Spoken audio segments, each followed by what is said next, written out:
Bonjour à tous, bienvenue dans ce Morning Vest. On est le 4 mars 2024 et tout de suite on enchaîne sur les plans des indices américains en commençant par le S&P 500. En daily, on peut voir qu'après ce léger mouvement correctif et après avoir touché le bas du canal haussier, on a fait un magnifique rebond avec cette belle bougie verte où on a fait un nouveau record historique. En 4 heures, on peut voir qu'on est toujours dans ce canal haussier, on est toujours dans un flux qui est très haussier et bien au-dessus des moyennes mobiles. On se rapproche gentiment également du haut du canal. On peut voir qu'on a cassé les précédents plus hauts qui sont ici, qui étaient matérialisés par cette résistance. En 1 heure, et pour mon plan, donc moi ce que j'envisagerais comme la tendance, elle est quand même très haussière, ce serait de rechercher des achats et de préférence des achats sur repli.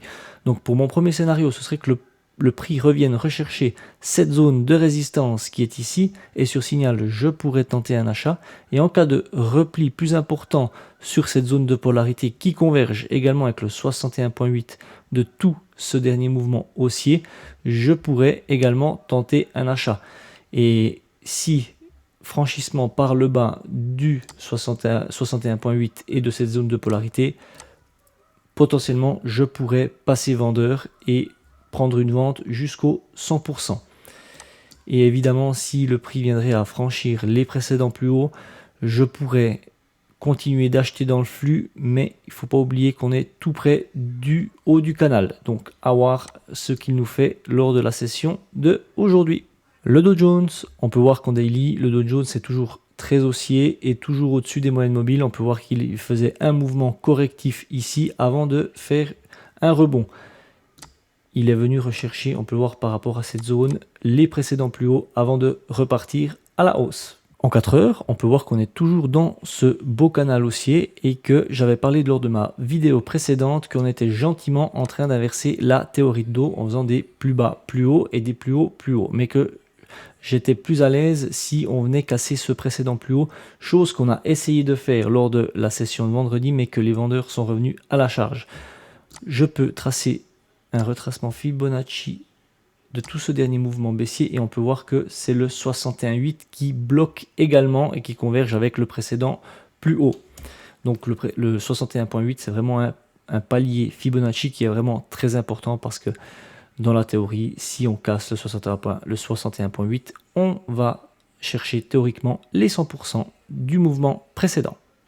En 1 heure, et pour mon plan, donc comme pour le S&P 500, comme la tendance majeure reste vraiment très haussière, je vais chercher des achats et de préférence des achats sur repli.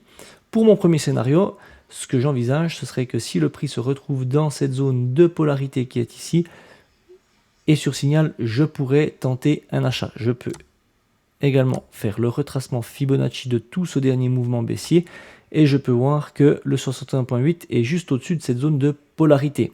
Donc dans l'idéal, ce serait que le prix vienne casser le 61.8 ainsi que la zone de polarité, faire un retest sur le 61.8 et aller chercher les 100%.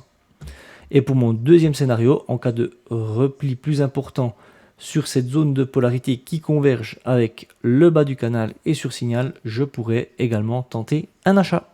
Le Nasdaq, alors lui on peut voir qu'en daily, il est toujours en flux très haussier, bien au-dessus de ses moyennes mobiles et pour couronner le tout, il nous a fait un nouveau record historique lors de la session de vendredi avec une performance de cette journée de 1,41%.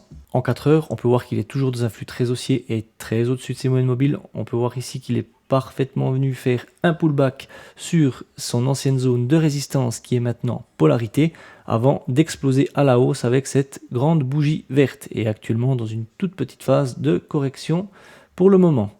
En 1 heure et pour mon plan. Donc moi, comme pour les autres indices, ce que j'envisagerais, ce serait de rester fidèle à la tendance majeure qui, elle, reste très haussière en recherchant des achats et de préférence des achats sur repli. Pour mon premier scénario, ce serait que le prix revienne rechercher cette zone de polarité qui converge avec le 61.8 de tout ce dernier mouvement haussier. Et en cas de repli plus important sur les anciens plus bas qui sont matérialisés par ce niveau support, par exemple, si le prix revient rechercher ici en faisant un tout petit excès sur cette zone de polarité qui est rejetée, je pourrais exploiter des achats dans cette zone qui est ici. Voilà pour le Nasdaq et pour les indices américains. On peut directement passer au calendrier économique. Concernant le calendrier économique, on peut voir que la semaine commence assez calmement avec quelques annonces qui ne sont pas majeures. En commençant avec l'indice des prix à la consommation pour la Suisse, qui est un bon indicateur sur la pression inflationniste qu'il peut y avoir dans le pays et qui est attendu légèrement en hausse. Et concernant le côté des États-Unis, ce n'est pas une news majeure, mais c'est quand même un discours d'un membre du FOMC. Et concernant la stratégie Dual Momentum, on peut voir que tous les scores Momentum sont tous dans le vert, que ce soit action ou obligation. Moi, comme vous le savez, je suis investi sur l'ETF MDY. On peut aller voir sur les graphiques pour voir ce que ça donne et ce que je compte faire pour les prochains jours. Comme vous le savez, chaque fin de mois, on doit prendre la décision de savoir si on garde l'actif en portefeuille ou si on le revend. Moi, à la fin du mois de février, j'ai décidé de le garder puisque le score momentum était toujours en positif.